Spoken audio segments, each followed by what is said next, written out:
36 जिल्हे, 36 बातम्या. News G9 Maharashtra. उत्तर तुमच्या प्रश्नांची.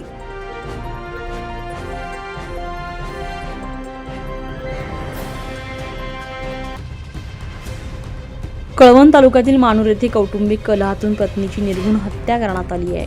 कळवण तालुक्यातील मानूर गावाच्या हद्दीमध्ये कौटुंबिक कलहातून पतीनेच आपल्या पत्नीला अमानुष मारहाण करून खून केल्याची संतापजनक घटना घडली होती. या प्रकरणाची गंभीर दखल घेत कळवण पोलिसांनी अत्यंत वेगाने तपासाची चक्र फिरवत गुन्हा दाखल झाल्यानंतर अवघ्या 24 तासांच्या आत सापळा रचून पसार झालेल्या आरोपीला पतीला जेरबंद केले. पोलिसांच्या या तत्परतेचे सर्वत्र कौतुक होत आहे. मिळालेल्या माहितीनुसार मृत महिला अंजना उर्फ मीना विलास गायकवाड वर्ष 43 आणि आरोपी विलास दत्तू गायकवाड दोघेही राहणार बोरपाडा तालुका कळवण हे नात्याने पती पत्नी होते. 9 ऑगस्ट 2026 रोजी रात्री 10:30 वाजेच्या सुमारास मानूर येथील वरच्या भिलाडीत असलेल्या योगेश बागुल यांच्या राहत्या घरामध्ये या पती पत्नीमध्ये आपसात जोरदार वाद झाला. हा वाद इतका विकोपाला गेला की संतापलेल्या विलास गायकवाडीने पत्नी अंजना हिला अमानुष मारहाण केली आणि ज्यामध्ये तिचा जागीच मृत्यू झाला. या घटनेप्रकरणी वैभव शामराव गांगुर्डे वर्ष 37 राहणार धनेर दिगर यांच्या फिर्यादीवरून 10 ऑगस्ट रोजी सायंकाळी कळवण पोलीस ठाण्यामध्ये गुन्हा दाखल करण्यात आलेला आहे. पोलीस हवालदार प्रशांत तिडके यांनी अंमलदार म्हणून काम पाहिलंय. अहमदाबादच्या गुन्हा दाखल झाल्यानंतर आरोपी विलास गायकवाड हा पोलिसांना गुंगारा देऊन पसार झाला होता. तो अहमदाबाद येथे पळून जाण्याच्या तयारीत असल्याची गुप्त माहिती पोलिसांना मिळाली. घटनेचं गांभीर्य ओळखून वरिष्ठ अधिकाऱ्यांच्या मार्गदर्शनाखाली कळवण पोलीस ठाण्याचे पोलीस निरीक्षक खगेंद्र टेंभेकर आणि सहाय्यक पोलीस निरीक्षक रोहिदास ठोंबरे यांच्या नेतृत्वाखाली विशेष तपास पथक तयार करण्यात आली आहे. तांत्रिक विश्लेषण आणि खबऱ्यांच्या अचूक माहितीच्या आधारे पोलिसांनी देवळी कराड परिसरामध्ये सापळा रचला. पळून जाण्याच्या प्रयत्नात असलेल्या मुख्य आरोपी विलास गायकवाडला पोलिसांनी शताफीने पाठलाग करून ताब्यात घेतलं.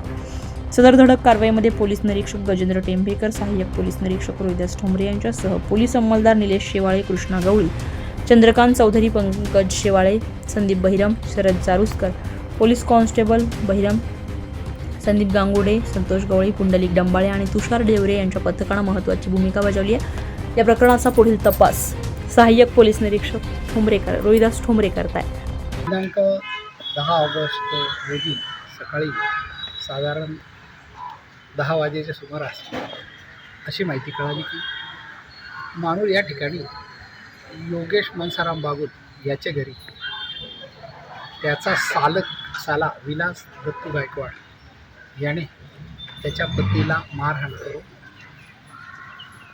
तिचा खून केलेला आहे अशी माहिती मिळाली. अशी माहिती मिळताच API ठोंबरे आम्ही घटनास्थळी गेलो. फॉरेन्सिक तज्ज्ञांचा पुरावा घेतला. तदनंतर आरोपी या मयतावरती पोस्टमॉर्टम करण्यात आले.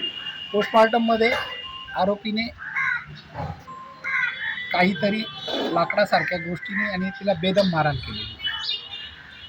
त्यानंतर आरोपी हा तात्काळ त्या ठिकाणून फरार होता.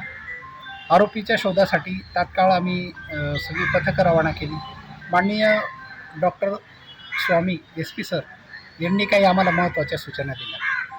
Additional madam, Vimala madam, DYSP साहेब या सर्वांनी आम्हाला ज्या सूचना दिल्या होत्या त्याप्रमाणे आम्ही याचा शोधाशोध सुरू केला. आरोपीकडे कुठलाही मोबाईल नसल्यामुळे तांत्रिक शोध तेथे अपुरा पडत होता आणि हा भटका असल्यामुळे आणि कुठेही बेरोजगारीचं मजुरी काम करू शोधणं फार कठीण झालं.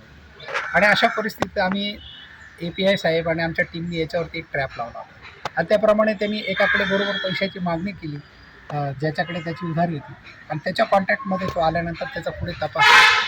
देवळी कराड म्हणून अबोना जे गाव आहे त्या ठिकाणी हा रात्री होता. त्या ठिकाणी रात्री त्या अंधार गावामध्ये पोलिसांनी सापळा लावला. 2 ते 2.5 तास याचा शोध आम्ही घेत होतो. उपलब्ध फोटोपेक्षा हा पुष्कळच वेगळा दिसतो. त्यामुळे याला तात्काळ ओळखण्यासाठी आम्ही काही ओळखणारे व्यक्ती पण सोबत ठेवले आणि हा एका घरात लपून बसला होता. त्या अंधारा रात्री त्या घरामध्ये शोधणं मोठा अवघड होतं आणि ज्या घरात खबर होती त्या खबरातून नेमका बाहेर गेलेला होता आणि बाहेर गेल्यानंतर सुद्धा याला अंधारात पोलिसांनी अत्यंत तपास कौशल्य, कामाचा अनुभव हा सगळा वापर करून कळवण पोलीस स्टेशनची आमची टीम, API ठोंबरे साहेब आणि सर्व कर्मचारी यांनी त्याला तात्काळ जेरबंद केला. आरोपी हा तेथून स्वतःसोबत आधार कार्ड, पॅन कार्ड घेऊन होता. तो अहमदाबादला पळून जाण्याच्या तयारीत होता. तो अहमदाबाद पळून जाण्याच्या तयारीच्या आधीच त्याला आम्हाला वरिष्ठांचं जे काही मार्गदर्शन त्याप्रमाणे प्रयत्न केल्यामुळे यश आलेलं आहे. त्यात सर्वांनी आम्हाला सहकार्य केलं त्याबद्दल सर्वांचे धन्यवाद. न्यूज जी 9 महाराष्ट्रासाठी रवी शेवाळे, कळवण.